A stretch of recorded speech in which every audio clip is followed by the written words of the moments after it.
r/AITA my MIL told me to get over my trauma, so I exposed her fake degree. You're just wallowing in self-pity at this point, dear. It's been 2 years. Margaret's voice cut through the family dinner conversation like a scalpel, and every fork at the table seemed to freeze midair. I felt my chest tighten, that familiar flutter of panic starting to build as 20 pairs of eyes suddenly focused on me. I'm sorry? I managed, setting down my water glass with shaking hands. My mother-in-law dabbed her lips with her napkin, completely unbothered by the uncomfortable silence she'd just created. Your little therapy sessions. This whole trauma thing. Sarah, honey, I have a PhD in psychology from Columbia. I've been published in 3 academic journals. And what I see here is textbook attention-seeking behavior. The words hit me like a physical blow. My husband David's hand found mine under the table, squeezing tight, but he said nothing. He never said anything when his mother went on these tirades. Margaret, that's not, David's sister Emma started, but Margaret held up a manicured hand. No. Someone needs to say this. Sarah has been using this car accident as a crutch for far too long. The girl needs tough love, not these expensive therapy sessions that clearly aren't working. She turned to address the entire table now, her voice taking on that lecturing tone I'd grown to hate. In my professional opinion, what we're seeing here is learned helplessness. She's become comfortable being the victim. The room started spinning slightly. I could feel everyone staring, could hear the blood rushing in my ears. 2 years ago, I'd been driving when a drunk driver ran a red light.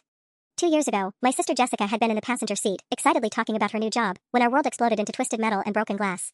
I think maybe we should change the subject, David's father said quietly. Oh, Frank, don't coddle her. That's exactly the problem. Margaret leaned forward, her gray eyes fixed on me like a predator sizing up wounded prey. Sarah, you survived. Your sister didn't. That's tragic, yes, but life goes on. You have a husband who loves you, a beautiful home, your health. This wallowing is selfish. The panic attack hit me full force then. My vision tunneled, my breathing became shallow and rapid, and I had to grip the edge of the table to keep from sliding off my chair. Sarah? David's voice sounded far away. Margaret scoffed. Oh, here we go. The dramatic exit. This is exactly what I'm talking about, weak emotional regulation. Any competent therapist would have addressed these panic responses by now. Honestly, I should write Dr. Peterson a letter about his methods. I stumbled to my feet, mumbling something about needing air, and practically ran to the bathroom. Behind me, I heard Margaret's voice continuing, explaining to everyone how my therapist was clearly out of his depth and how her extensive background in trauma psychology made it obvious that I was stuck in a victim mentality. Locked in the bathroom, sliding down the door to sit on the cold tile floor, I finally let the tears come. Margaret had been doing this for months, undermining my therapy, questioning my healing process, making snide comments about my dramatics whenever I struggled. And she always mentioned her PhD, her publications, her superior knowledge. But as I sat there, wiping my eyes with toilet paper and trying to breathe normally, something shifted inside me. A tiny spark of anger began to burn through the shame and hurt. Columbia University, she'd said. 3 published papers. A PhD in psychology. I pulled out my phone with trembling fingers. Time to do some research. The Google search results loaded slowly on my phone, each second feeling like an eternity as I sat on that bathroom floor. I typed Margaret Whitmore Columbia University Psychology PhD and waited. Nothing. I tried variations. Dr. Margaret Whitmore Columbia. Margaret Whitmore Psychology Publications. Still nothing that matched my mother-in-law's supposed credentials. My hands were steadier now, the panic attack subsiding as focus took over. I navigated to Columbia's faculty directory, searched their psychology department archives, even dug through their dissertation databases going back 15 years. Margaret Whitmore simply didn't exist in any of their records. A knock on the bathroom door made me jump. Sarah? Honey, are you okay? It was Emma, David's sister. I'm fine, I called out, though my voice cracked slightly. Just need another minute. Mom's still going on out there, Emma said quietly through the door. She's telling everyone about some conference she presented at in Geneva. Dad's trying to get her to stop, but you know how she is. Geneva. Another lie to add to the pile, probably. I quickly searched for recent psychology conferences in Geneva, cross-referencing with Margaret's name. Nothing. When I finally emerged from the bathroom 10 minutes later, I could hear Margaret's voice carrying from the dining room. She was in full lecture mode now, and I caught fragments as I approached, published my research on acute stress disorders. When I was consulting for the Mayo Clinic. I slipped back into my seat, and David immediately leaned over. We can leave if you need to, he whispered. But I shook my head, studying my mother-in-law with new eyes. She was gesturing animatedly, completely in her element as the family hung on her every word. Uncle Robert was asking about her groundbreaking research, and Aunt Linda wanted to know if Margaret could recommend a good therapist for her daughter. Well, of course, most practitioners simply don't have the depth of training I received at Columbia, Margaret was saying. The program there is quite rigorous. I was actually in the same cohort as Dr. Elizabeth Chen, you know, the one who wrote that best-selling book on cognitive behavioral therapy? More lies. I made mental notes of each claim, each name she dropped, each credential she invented on the spot. Margaret, I said suddenly, surprising myself with how calm my voice sounded.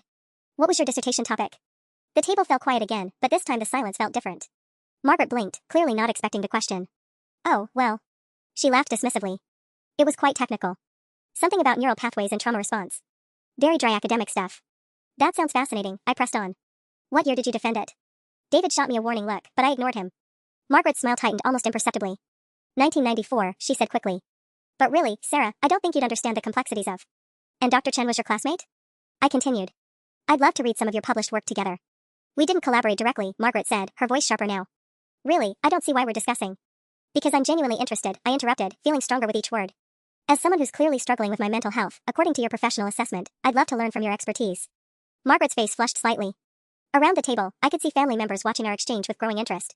Some looked confused by the sudden tension, others seemed to be picking up on the undercurrent of challenge in my voice. Perhaps we should save the shop talk for another time, Margaret said finally, but I caught the flicker of uncertainty in her eyes. For the first time in months, I smiled at my mother-in-law. Of course. Another time. The drive home was suffocating. David gripped the steering wheel so tightly his knuckles were white, and I could practically feel the lecture building inside him like steam in a pressure cooker. What the hell was that back there? He finally exploded as we pulled into our driveway. You deliberately provoked her, Sarah. My whole family was watching.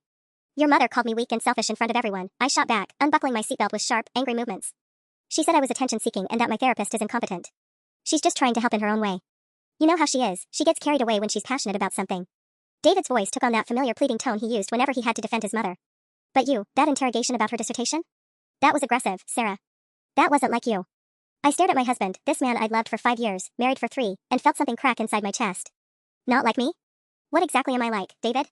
Because according to your mother, I'm a manipulative victim who's been faking trauma for 2 years. You know that's not what I meant. He scrubbed his face with both hands. Look, I know mom can be intense. But she does have the credentials. She knows what she's talking about when it comes to psychology. Does she? The words slipped out before I could stop them. David's head snapped up. What's that supposed to mean? I almost told him right then. Almost pulled out my phone and showed him the empty search results, the missing university records, the complete absence of any evidence supporting his mother's supposed expertise. But something held me back, maybe the way he was looking at me like I'd already crossed some invisible line, maybe the realization that he'd probably just find a way to defend her anyway. Nothing, I said instead. I'm going to bed. But sleep was impossible. I lay staring at the ceiling while David snored beside me, my mind racing through every conversation I'd had with Margaret over the past 2 years. Every time she dismissed my progress in therapy, every moment she'd made me feel small and broken and wrong for grieving my sister. At 2 a.m., I gave up and moved to my laptop in the living room. If Margaret wanted to play the credentials game, I was going to be thorough. I started a spreadsheet. Column 1, Margaret's claims. Column 2, verification attempts. Column 3, results. PhD in psychology, Columbia University, 1994. Searched. No records found. Published in 3 academic journals. Searched PsySinfo database. No publications under Margaret Whitmore. Consultation with Mayo Clinic. Called their psychology department. No one by that name in their consulting records. The list grew longer as I dug deeper. Conference presentations that never happened. Research collaborations with people who'd never heard of her. Professional memberships in organizations that had no record of her name. By 4 a.m., I had 17 specific claims and 0 verification for any of them. My phone buzzed with a text from Emma. Hey, are you okay? Mom kept going after you left. She's planning something for the reunion next weekend, wants to do a whole presentation about modern approaches to family mental health. She seems really excited about it. The family reunion. 60 people from David's extended family, plus some of Margaret's work colleagues and friends from her book club. The perfect audience for Margaret to cement her reputation as the family's psychological expert while simultaneously destroying what little credibility I had left. I stared at my spreadsheet full of lies and felt that spark of anger grow into something much larger. Margaret wasn't just wrong about trauma and therapy, she was a fraud. A complete, shameless fraud who'd been using fake credentials to manipulate and control people for years. Well, 2 could play the presentation game. I opened a new document and started typing, The Truth About Academic Fraud, a case study. Time to do some real research. The next morning, David left for work without saying goodbye. He'd made his coffee, gathered his things, and walked out while I sat at the kitchen table with my laptop still open, surrounded by printed pages of my research. I should have felt guilty. Instead, I felt energized for the first time in months. My phone rang around 10, Dr. Peterson's office, confirming my Thursday appointment. As I spoke with the receptionist, an idea began forming. Actually, I said, would it be possible to schedule a consultation with Dr. Peterson about someone else's professional concerns? Not as a patient, but regarding some claims someone has made about therapy methods? I can ask him to call you back, she offered. He sometimes does professional consultations. Dr. Peterson called an hour later. I'd been dreading this conversation, worried he'd think I was being petty or vindictive. But when I explained Margaret's claims about his incompetence and her supposed superior methods, his response surprised me. Sarah, I need you to know that what she said to you was not only unprofessional, it was harmful. No legitimate psychologist would ever make public pronouncements about a patient's progress without examining them personally. His voice was carefully controlled, but I could hear the anger underneath. These credentials she claims, Columbia, the publications, you're certain about what you found? Completely certain. I have documentation. There was a long pause. Sarah, this woman has been undermining your treatment based on fraudulent expertise. What she's doing could be considered practicing psychology without a license. That's illegal in this state. The weight of his words settled over me. This wasn't just about hurt feelings anymore. This was about someone potentially harming other people with fake credentials. The family reunion is this weekend, I said quietly. She's planning some kind of presentation about mental health. There will be a lot of people there. People who might seek her advice based on credentials she doesn't have, Dr. Peterson said grimly. Sarah, you need to be very careful about how you handle this. But you also might be the only person who can stop her from potentially harming someone else. After we hung up, I sat staring at my phone for a long time. Dr. Peterson was right, this was bigger than just Margaret and me. What if someone in the family was struggling and decided to trust her advice over actual professional help? What if her fake expertise convinced someone to stop taking medication or abandon real treatment? The front door opened, and I quickly minimized my laptop screen. But it wasn't David, it was Emma, holding a coffee carrier and looking worried. Okay, spill, she said, setting down the coffees and fixing me with a direct stare. What's really going on? David called me this morning saying you'd gone off the deep end about Mom's credentials. My heart sank. He called you? He's worried about you. He thinks maybe Mom was right about the therapy not working, that you're becoming paranoid or something. Emma sat across from me, her expression softening. But I've known you for 3 years, Sarah. You're not paranoid. You're one of the most rational people I know. So what did you find? I looked at David's sister, really looked at her. Emma was a journalist, trained to spot inconsistencies and dig for truth. If anyone would understand, it would be her. Promise me you'll look at the evidence before you decide I'm crazy, I said. I promise. I turned my laptop around and showed her everything. Emma's face went through a series of expressions as she scrolled through my research, confusion, disbelief, and finally, anger. Holy shit, she whispered. She's been lying about all of it? Every single credential. Every publication. Every professional experience. My voice was steadier now, backed by facts.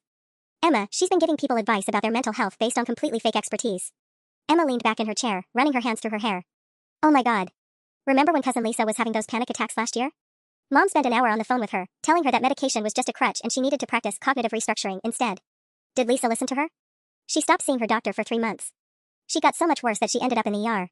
Emma's face was pale now. Sarah, we have to do something about this. I am doing something. At the reunion. Emma grabbed my arm. Wait. Think about this carefully. If you expose her publicly like that, there's no going back. David will never forgive you. Half the family will think you're just being vindictive. And the other half will finally see the truth. But your marriage. My marriage is already in trouble if my husband thinks I'm paranoid for discovering that his mother is a fraud. Emma was quiet for a long moment, studying my face. Then she sighed. What do you need me to do? The next 3 days passed in a blur of secret preparation and mounting dread. Emma had agreed to help me verify a few final details, using her journalism contacts to double-check university records and publication databases. Every news search came back empty, but instead of feeling vindicated, I felt increasingly sick about what I was planning to do. David barely spoke to me. He'd come home from work, eat dinner in silence, and disappear into his office. When I tried to bring up Margaret's behavior at the dinner, he'd just shake his head and mutter something about letting it go. On Wednesday night, I found him on the phone in his study. I don't know what to do, Mom. She's obsessing over this stuff about your education. Emma's encouraging her, and now Sarah's talking about exposing the truth or something equally dramatic. His voice was strained, exhausted. Maybe you were right. Maybe the therapy isn't working. I pressed myself against the hallway wall, my heart hammering as I listened to his half of the conversation. No, she hasn't said exactly what she's planning, but she keeps asking weird questions about the reunion. Who's going to be there, if any of your colleagues are coming? A long pause. You think she might try to embarrass you publicly? God, I hope not. That would be the end of us, Mom. I can't be married to someone who would do something that cruel. The end of us. The words hit me like a physical blow. Yeah, okay. I'll try to talk her out of whatever this is. Maybe we should consider finding her a different therapist. Someone who actually specializes in paranoid episodes. Paranoid episodes. I stumbled back to the living room, my hands shaking. David thought I was having a mental breakdown. Margaret had convinced him that my research, my facts, my evidence, was all just a symptom of my deteriorating mental health. Thursday's therapy session was a disaster. I planned to tell Dr. Peterson about my preparations for the reunion, maybe get his advice on how to handle the confrontation. Instead, I spent the entire hour crying and questioning everything. What if David's right? I sobbed into a tissue. What if I am becoming paranoid? What if I'm so desperate to prove Margaret wrong that I'm manufacturing this whole conspiracy? Sarah, did you or did you not find evidence that her credentials are fabricated? I found no evidence that they're real. But maybe I missed something. Maybe I didn't look hard enough, or in the right places. Dr. Peterson leaned forward in his chair. Yesterday you were certain. You had documentation, cross-references, multiple databases showing no record of her claims. What changed? My husband thinks I'm having a mental breakdown. The room fell silent. Dr. Peterson set down his pen and looked at me with something that might have been anger. Sarah, this is exactly what gaslighting looks like. Someone presents false information, you question it with facts, and then they convince you that your rational response is actually evidence of mental illness. His voice was gentle but firm. Your research was methodical and thorough. Your evidence is solid. The fact that people don't want to believe it doesn't make it untrue. But as I drove home, doubt crept back in. What if I was wrong? What if I stood up at the reunion and humiliated Margaret based on faulty research? What if there was some explanation I hadn't considered? My phone buzzed with a text from Margaret herself, looking forward to seeing you this weekend, dear. I have such an enlightening presentation planned about family mental health dynamics. I think everyone will learn something valuable. The smugness in that message, the barely veiled threat, it reignited the anger I'd been trying to suppress. Margaret wasn't just planning to give a presentation. She was planning to use the reunion as a platform to publicly dissect my mental health in front of 60 people, using credentials she'd completely fabricated. I pulled into my driveway and sat in the car for a long moment, staring at my phone. Then I opened my email and sent a message to Emma. I need those final verification reports. Whatever you found, send it all to me tonight. We're doing this. There was no backing down now. Friday morning arrived with a kind of gray, oppressive sky that matched my mood perfectly. I was sitting at the kitchen table, reviewing my presentation one last time, when David's phone rang. He glanced at the caller ID and his face immediately shifted into that careful, concerned expression he always wore when dealing with family drama. Hi, Mom. What's wrong? I couldn't hear Margaret's words, but her tone carried across the kitchen, sharp, agitated, rapid-fire speech that made David's shoulders tense with each passing second. Slow down. What do you mean someone's been asking questions? David shot a glance at me, and my blood turned to ice water. Who called Columbia? My heart stopped. Emma. Oh God, Emma must have made official inquiries to verify the records. I told her to be discreet, but if she'd contacted the university directly. No, Mom, I'm sure it's just a coincidence. Maybe someone's writing an article or, David's face went pale. They asked specifically about you? By name? Margaret's voice grew louder, more frantic. I caught fragments, investigating my background. Someone's trying to sabotage. The reunion tomorrow. David's eyes locked onto mine across the kitchen, and I saw the exact moment he connected the dots.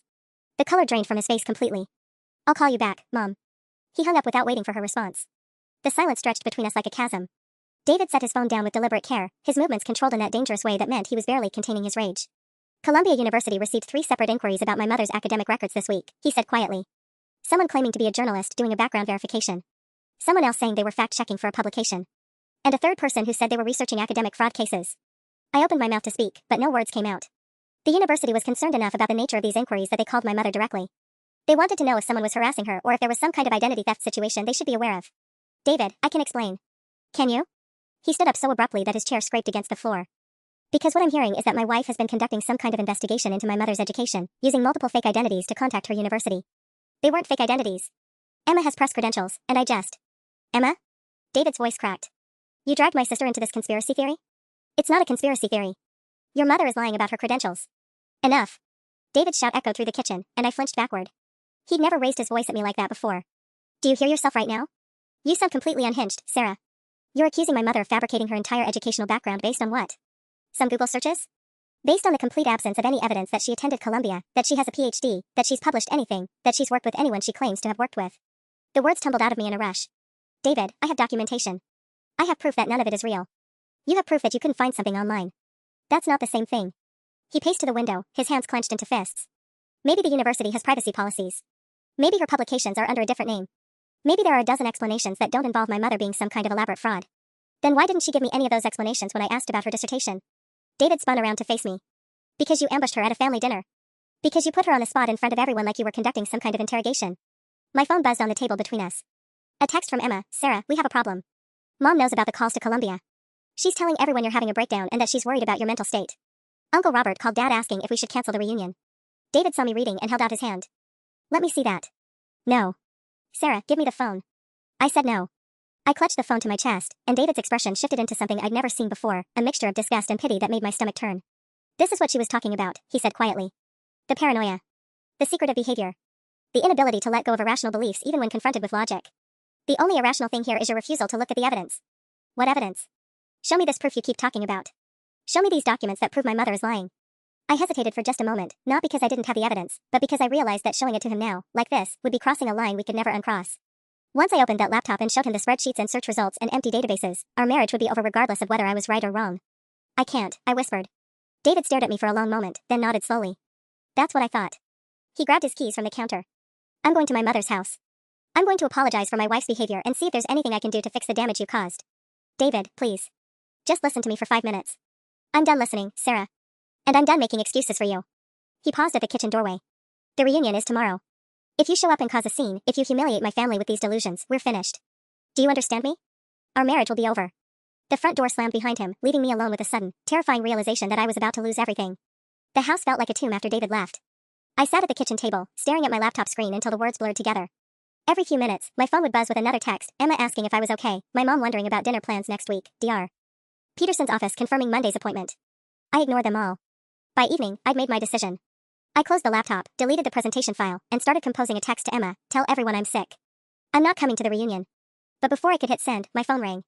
Unknown number. Hello? Sarah? This is Linda Chen. We met at David's birthday party last year? David's aunt. I remembered her, a soft-spoken woman who worked as a nurse practitioner. Oh, hi Linda. Is everything okay? Well, that's actually why I'm calling. Her voice was hesitant, careful. Margaret called me tonight. She said you'd been having some kind of episode? Something about questioning her credentials? My heart sank. Of course Margaret was already doing damage control, painting me as unstable before I could say anything. She's concerned about you, Linda continued. But honestly, Sarah, I'm a little concerned about her. I sat up straighter. What do you mean? The advice she gave my daughter last year, about stopping her anxiety medication? I never felt right about that, but Margaret was so confident, so authoritative. She kept mentioning her PhD, her research. Linda paused. But tonight, when she was telling me about your delusions, she said some things that didn't add up. Like what? She claimed she'd consulted on my daughter's case with someone at Johns Hopkins. But Sarah, I never told Margaret which doctor Emily was seeing. And when I mentioned that detail, Margaret got flustered and changed the subject. My pulse quickened. Linda, what exactly did Margaret tell Emily to do? She said that anxiety medications were chemical crutches and that Emily needed to practice something called neural pathway reconstruction. She gave her these breathing exercises and told her to stop seeing her psychiatrist. Linda's voice grew smaller. Emily tried to follow Margaret's advice for 2 months. She ended up having panic attacks so severe we had to take her to the emergency room. The weight of what Linda was telling me settled in my chest like a stone. This wasn't just about Margaret undermining my therapy anymore. She potentially endangered someone else. Linda, I need to ask you something, and I need you to really think about your answer. Has Margaret ever shown you any documentation of her credentials? Diplomas, certificates, anything official? You know, that's funny. Emily asked to see her diploma once, just out of curiosity about Columbia's program. Margaret said it was in storage after their move last year. Another pause. But Sarah, they moved 3 years ago. After Linda hung up, I sat in the growing darkness of my kitchen, pieces clicking into place. Margaret hadn't just fabricated credentials, she'd been actively practicing psychology without a license. Giving medical advice. Telling people to stop taking prescribed medications. My phone buzzed with another text from Emma. David's here with Mom. They're planning some kind of intervention for you tomorrow before the reunion. Mom convinced him you need immediate professional evaluation for your paranoid break from reality. An intervention. Margaret was going to use my own family to discredit me completely, probably in front of everyone at the reunion. She'd frame it as concern for my mental health while simultaneously cementing her authority as the family's psychological expert.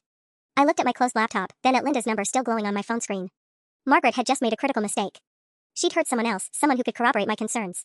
And now I had less than 18 hours to decide, let Margaret destroy my credibility and potentially harm more people, or fight back and risk losing my marriage. I opened the laptop and began typing again. I was halfway through rebuilding my presentation when my phone rang again.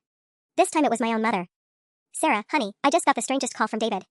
Mom's voice carried that particular tone of confusion mixed with worry that I remembered from my teenage years. He said you've been having some kind of breakdown? Something about his mother's college degree? I closed my eyes, feeling the walls closing in from all sides. What exactly did he tell you?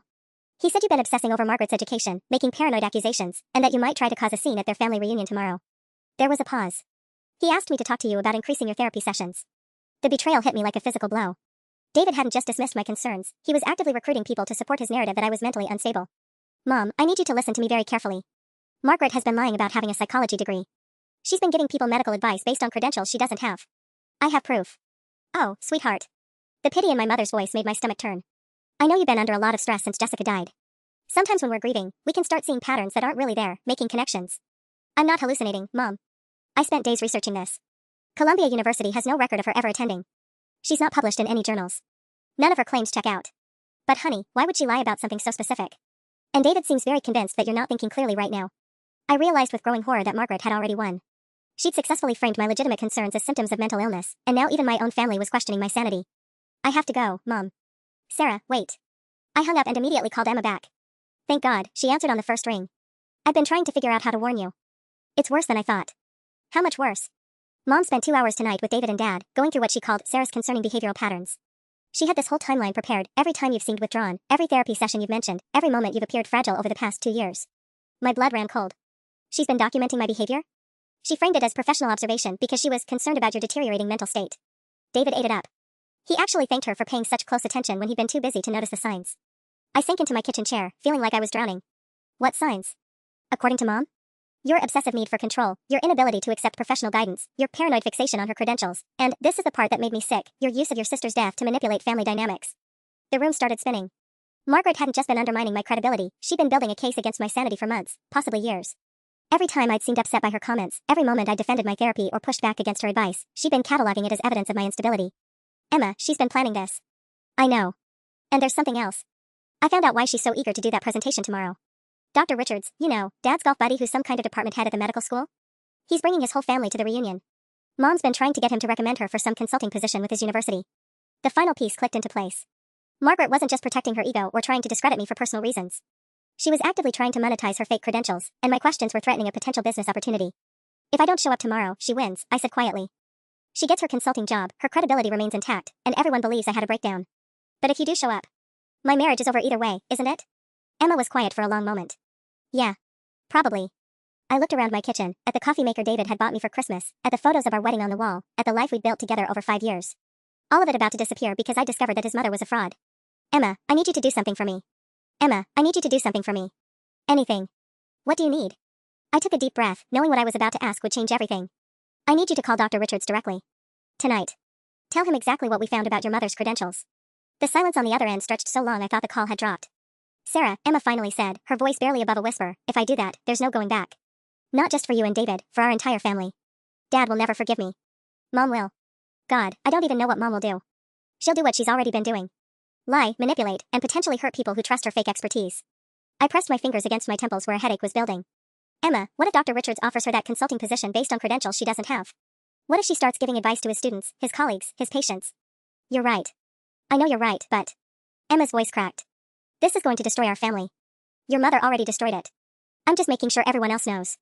After Emma reluctantly agreed to make the call, I sat alone in my kitchen, staring at the presentation file on my laptop screen. 27 slides of carefully documented evidence, cross-referenced sources, and damning screenshots.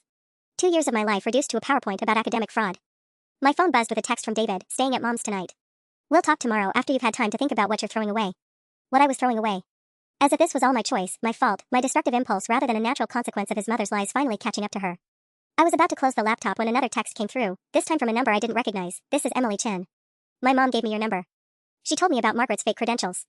I need to tell you something important. Can you call me? With shaking hands, I dialed the number. Emily picked up immediately. Thank God you called. I've been sitting here for an hour trying to work up the courage to reach out. Emily's voice was young, probably early 20s, with an urgency that made my chest tight. My mom told me about your research into Margaret's background. I need you to know, she didn't just give me bad advice about my anxiety medication. What else did she do? She convinced me to break up with my boyfriend. Said our relationship was codependent and that I was using romance to avoid dealing with my trauma from my parents' divorce. Emily's words came out in a rush. She had me write letters to my family about how they'd failed me emotionally. She told me to cut contact with my college friends because they were enabling my victim mentality. My stomach dropped. Emily, when was this? Last summer. I was home from college, struggling with panic attacks, and Margaret offered to help. She said traditional therapy was just expensive hand-holding and that she could fix me faster with her advanced techniques. Emily's voice broke slightly. I lost my boyfriend, most of my friends, and nearly flunked out of school because I was so isolated and confused. Did your parents know what Margaret was telling you to do? She said it had to be our secret until I was strong enough to face their reactions. She called it therapeutic confidentiality. Emily laughed bitterly. I found out later that real therapists can't treat family friends without proper procedures and documentation. Margaret never had me sign anything, never took real notes, never did any of the things actual psychologists do. I was scribbling notes as Emily taught, documenting yet another person Margaret had harmed with her fake expertise. But something Emily said triggered a new realization. Emily, did Margaret ever mention treating other people? Other family members or friends? Oh yeah, all the time. She talked about this woman from her book club who was going through a divorce, said she'd helped her restructure her thinking about male relationships. And someone from Dad's work who was having problems with his teenager. Margaret made it sound like she was running her own practice. The scope of Margaret's deception was larger than I'd imagined. She wasn't just lying about credentials, she was actively practicing therapy without a license, potentially harming multiple people with her fabricated expertise. Emily, would you be willing to tell people about this tomorrow? At the reunion? The pause was so long I thought she'd hung up. If I do that, Emily finally said, it won't just be about Margaret anymore. Everyone will know how stupid I was to trust her. How easily I was manipulated. You weren't stupid. You were vulnerable and she took advantage of that. That's on her, not you. Will you be there? At the reunion? I looked at my presentation file, then at the text from David and Emma, then at the empty house around me, the life I was about to lose either way. Yes, I said. I'll be there. The morning of the reunion arrived with deceptive sunshine, the kind of bright Saturday that should have meant barbecues and laughter instead of the complete destruction of my life. I stood in my bedroom, staring at 2 outfits laid out on the bed, a soft blue dress that said, please don't hate me, and a sharp black blazer that said, I mean business. I chose the blazer. My phone had been buzzing all morning with increasingly frantic messages. David, please don't do this. Emma, Richards never called me back, I don't know if he got my message. My mother, honey, I'm driving over. We need to talk before you make a mistake you can't undo. I turned the phone off and slipped it into my purse next to the USB drive containing my presentation. The drive to the community center felt like traveling to my own execution. Every red light gave me another chance to turn around, go home, and pretend I'd never discovered the truth about Margaret. I could apologize to David, increase my therapy sessions, play the role of the unstable wife who'd had a brief paranoid episode. But then I thought about Emily Chen, isolated and confused because she trusted Margaret's fake expertise. I thought about all the people who might be sitting in that room today, people who might someday need real psychological help and remember Margaret's authoritative voice telling them that medication was weakness, that professional therapy was a scam. I kept driving. The parking lot was already full when I arrived. Through the windows, I could see clusters of David's relatives setting up tables, hanging streamers, preparing for what should have been a normal family gathering. Margaret stood near the front of the room, directing the placement of a projector screen like a general preparing for battle. She was wearing a cream-colored suit that screamed professional authority, and even from a distance, I could see her gesturing animatedly to a small group of older men, probably Dr. Richards and his colleagues. Her performance was already underway. I sat in my car for 5 more minutes, hands gripping the steering wheel, watching my husband help his mother arrange chairs in neat rows facing her makeshift presentation area. David looked tired, stressed, but there was something else in his posture, a kind of protective stance around Margaret that made my chest ache. He'd already chosen his side. My phone, despite being turned off, somehow buzzed with one final message that must have come through before I'd powered it down. Emma, Sarah, don't come. Something's wrong. Mom knows you're planning something and she's... The message cut off either because of the phone being off or because Emma had been interrupted. Either way, it was too late to matter. I grabbed my purse, checked that the USB drive was secure, and walked toward the community center. With each step, I felt like I was crossing an invisible line between the person I'd been, David's wife, Margaret's victim, the grieving woman who just wanted to heal in peace, and whoever I was about to become. The person who fought back. Through the glass doors, I could see Margaret had started her presentation early. She stood confidently in front of the projector screen, gesturing to a slide titled Understanding Family Mental Health Dynamics. At least 30 people were seated in the audience, hanging on her every word as she explained the professional techniques she developed through her years of clinical experience. Dr. Richards sat in the front row, taking notes. I pushed open the door and stepped inside, my heels clicking against the linoleum floor. A few heads turned, but Margaret was too engrossed in her performance to notice me yet. That was about to change. I stood at the back of the room, my heart hammering as Margaret's voice carried across the space with practiced authority. What we often see in cases of prolonged grief is a secondary trauma response that manifests as paranoid ideation, she was saying, clicking to her next slide. The patient becomes convinced that their support system is somehow working against them. They may even fabricate elaborate conspiracy theories about the very people trying to help them heal. My blood turned to ice. She was talking about me. Right now, in front of everyone, using clinical language to describe my condition to a room full of family members and medical professionals. Dr. Richards raised his hand. Dr. Whitmore, how would you recommend family members respond to these paranoid episodes? Excellent question, Dr. Richards. The key is gentle but firm reality testing. Don't enable the delusions by entertaining them, but also don't be confrontational. Professional intervention is often necessary when the patient begins acting on their paranoid beliefs. Several people in the audience nodded knowingly, and I realized with growing horror that they thought this was a general educational presentation.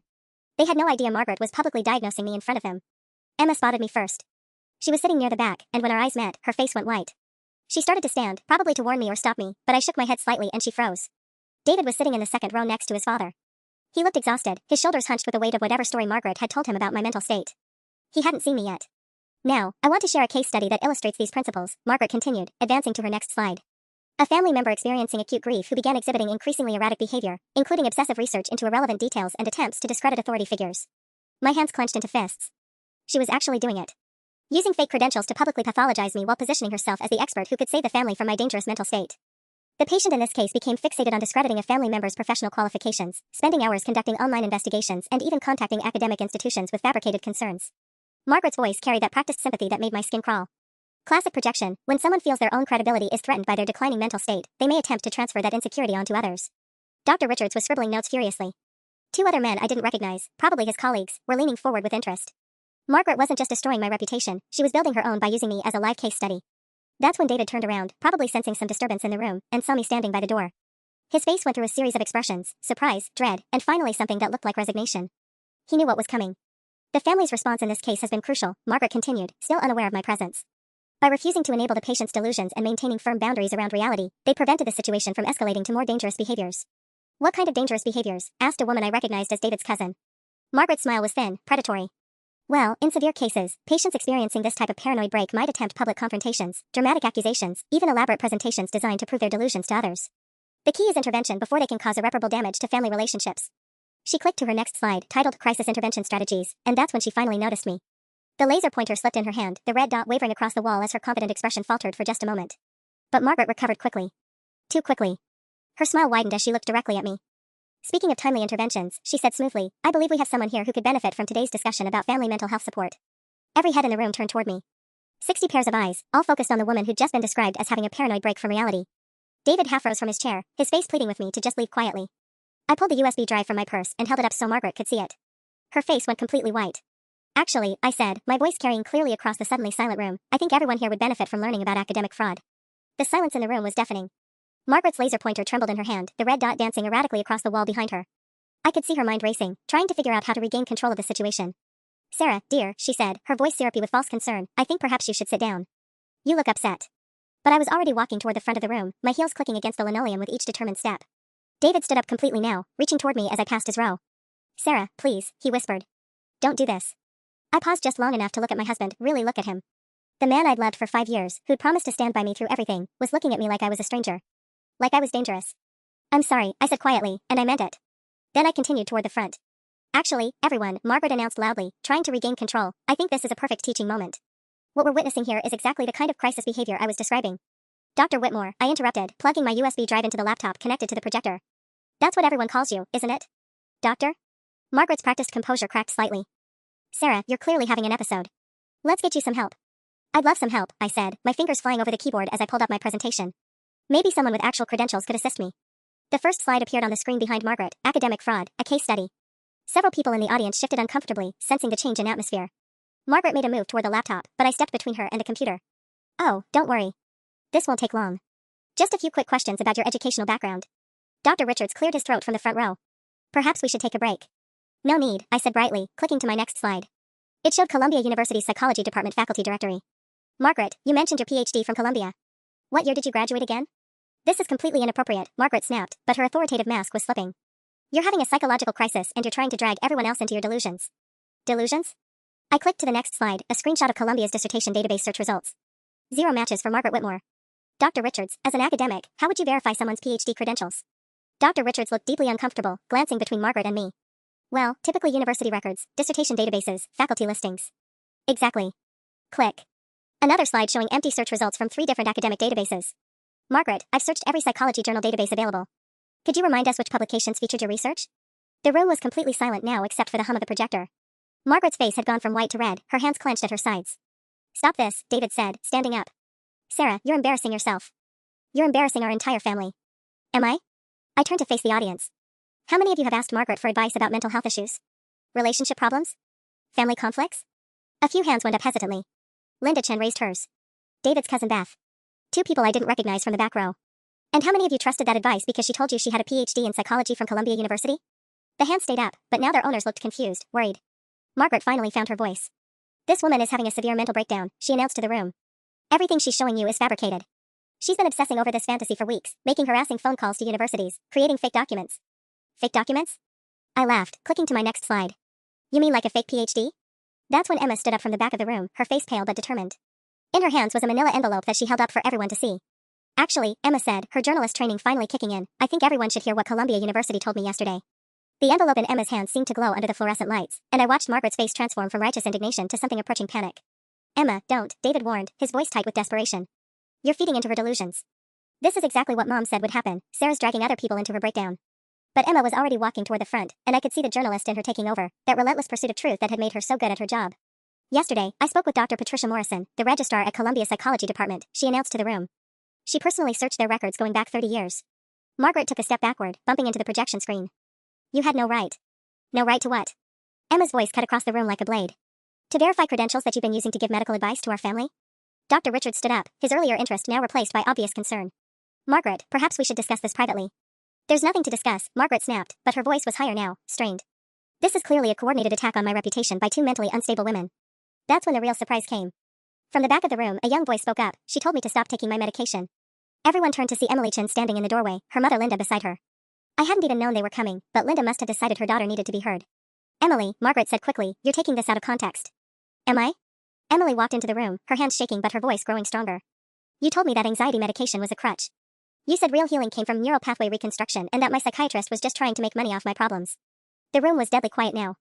Dr. Richards had gone completely still, his pen suspended over his notepad. You had me write letters to my family telling them how they'd failed me, Emily continued, tears starting to flow. You said I needed to cut contact with my friends because they were enabling my victim mentality. You called it therapy, but you never had any credentials, did you? Margaret's composure finally shattered completely. That's enough. All of you. She spun toward the audience, her voice becoming shrill. Can't you see what's happening here? They've planned this ambush. They're trying to destroy me because they can't handle the truth about their own psychological problems. What truth? I asked quietly, advancing my presentation to the final slide, a comprehensive list of Margaret's claims alongside verification attempts for each one. Every single result, and a record found. The truth that you've been lying about your education for years? The truth that you've been practicing psychology without a license? Or the truth that you've been using fake credentials to manipulate vulnerable people? I have helped people. Margaret screamed, and I realized she was completely losing control now. I've helped more people than any of these so-called professionals with their pills and their endless talking sessions that never solve anything. Dr. Richards cleared his throat, his voice cold and professional. Margaret, if these allegations are accurate, what you've been doing constitutes practicing psychology without a license, which is a felony in this state. The word felony seemed to hit the room like a physical blow. David sank back into his chair, his face in his hands. Around the room, family members were looking at each other with growing horror as the implications sank in. But Margaret wasn't done fighting. She pointed directly at me, her finger shaking with rage. You want to know the real truth? She snarled. The truth is that this pathetic woman has been wallowing in self-pity for 2 years, using her dead sister as an excuse to avoid taking responsibility for her own life. And now she's so desperate to avoid facing her own failures that she's trying to destroy everyone around her. The cruelty of those words, using Jessica's death as a weapon against me, finally broke something inside me that I hadn't even known was still whole. The room went completely still after Margaret's words about Jessica. I felt something shift inside me, not breaking, but crystallizing into something harder and more dangerous than grief. When I spoke, my voice was so calm it surprised even me. You're right about one thing, Margaret. I have been wallowing. I clicked to a slide I hadn't planned to use, a photo of Jessica and me from last Christmas, both of us laughing at something ridiculous. But not in self-pity. In guilt. Because for 2 years, I've been letting you convince me that my grief was wrong, that my healing was too slow, that I was somehow failing my dead sister by not getting over her fast enough. Margaret opened her mouth to respond, but I held up my hand and continued. But you know what I realized while I was doing all this research? While I was documenting every lie you told, every credential you fabricated, every person you manipulated, I realized that you're not a doctor, or a therapist, or even particularly intelligent. You're just a bully with a good vocabulary. That's when David finally exploded. Enough. He shot to his feet, his face flushed with anger. I don't care what you think you found, Sarah. I don't care about your spreadsheets or your conspiracy theories. That's my mother you're attacking. Your mother, I said quietly, has been telling people to stop taking prescribed medication. She convinced a college student to isolate herself from her support system. She's been charging people for therapy sessions based on credentials she doesn't have. Charging people? Dr. Richards stood up sharply, his notebook falling to the floor. Margaret, you told me you were doing volunteer counseling. The look of panic that flashed across Margaret's face was answer enough, but Emma provided the confirmation. I found her Venmo records, she said, pulling out her phone. 47 payments over the past 18 months. Most of them from people in this room. A murmur of shock rippled through the audience. I watched David's face as the implications hit him. His mother wasn't just a fraud, she was a fraud who'd been taking money from their family and friends. That's illegal search and seizure. Margaret shrieked, but her authority was completely gone now. She looked like what she'd always been, a middle-aged woman whose house of lies was collapsing around her. But David wasn't done defending her. Even if that's true, he said desperately, even if Mom exaggerated some things, that doesn't excuse what you've done here today, Sarah. You could have talked to her privately. You could have handled this like a family. Like a family? I stared at my husband in disbelief. David, your mother just spent 15 minutes publicly diagnosing me with paranoid delusions in front of medical professionals. She was building a case to have me committed or forcibly medicated. How exactly was I supposed to handle that privately? You're being dramatic. Dr. Richards, I interrupted, turning to face the medical professor directly. If someone came to you claiming psychology credentials they didn't have, using those credentials to give medical advice and charge money for therapy sessions, what would you do? Dr. Richards looked deeply uncomfortable, but his answer was clear. I'd report them to the state licensing board and recommend criminal charges be filed. The words hung in the air like a death sentence. Around the room, I could see family members pulling out their phones, probably Googling unlicensed practice of psychology and discovering just how serious these allegations were. But Margaret had one more card to play. She straightened up, smoothing her suit jacket, and when she spoke her voice had regained some of its earlier authority. Fine, she said coldly. You want to destroy this family over your jealousy and mental instability? Go ahead. But don't think for 1 second that David will choose you over his own mother. She turned to face her son directly, her eyes filling with calculated tears. David, honey, I need you to decide right now. Your wife or your family. Because after today, you can't have both. The ultimatum hung in the air like poison gas. Around the room, 60 people held their breath, waiting to see if my marriage would survive the next 60 seconds. Margaret stood there with her crocodile tears, playing the wounded mother card one last time. I looked at David, really looked at him. The man I'd planned to grow old with was staring at his mother with something like worship in his eyes, even now, even after everything. And I finally understood that this wasn't about evidence or truth or protecting people from a fraud. This was about the fact that David would always choose her. Actually, Margaret, I said, closing my laptop with a soft click, David already made that choice. 2 years ago when he started telling me I was too dramatic. 6 months ago when he stopped defending me at family dinners. Last week when he called my own mother to tell her I was having a breakdown. David's face crumpled. Sarah, that's not, I was trying to help. You were trying to manage me. Just like she taught you to. I looked around the room one final time, at Emma's tear-stained face, at Linda Chen holding her daughter's hand, at Dr. Richards still clutching his forgotten notebook. But here's what's really funny. Margaret was right about one thing, I was stuck. I walked over to where Margaret stood by the projection screen, close enough that only she could hear my next words. I was stuck thinking I needed anyone's permission to heal from losing my sister. Stuck thinking I had to prove my sanity to people who were never going to believe me anyway. Stuck in a marriage with a man who promised to love me in sickness and health but couldn't handle me being sad. Margaret's mask slipped one final time, revealing the petty, cruel woman underneath. You'll regret this, she hissed. You'll regret destroying your marriage over your pathetic need for revenge. You know what I regret? I said loud enough for the room to hear. I regret not doing this sooner. I regret letting you make me feel crazy for 2 years instead of trusting my instincts. I regret every day I spent trying to heal in an environment where you were poisoning everyone against me. I turned to David, who was still standing frozen between his mother and his crumbling marriage. But I don't regret this. Not anymore. I pulled off my wedding ring and set it gently on the table beside the laptop. Dr. Richards, you have my contact information if you need anything for your report to the licensing board. Emma, thank you for believing me. The walk to the door felt like flying. Behind me, I could hear Margaret starting to cry, real tears this time, not the calculated ones she'd used on David. I could hear family members asking each other if they should get refunds for her counseling sessions. I could hear David calling my name. But I didn't turn around. In the parking lot, Emily Chen caught up with me, her mother right behind her. What are you going to do now? Emily asked. I looked back at the community center, where my old life was dying a very public death, then at the highway stretching toward whatever came next. I'm going to heal, I said. For real this time. Without anyone's permission. And for the first time in 2 years, that felt like the absolute truth.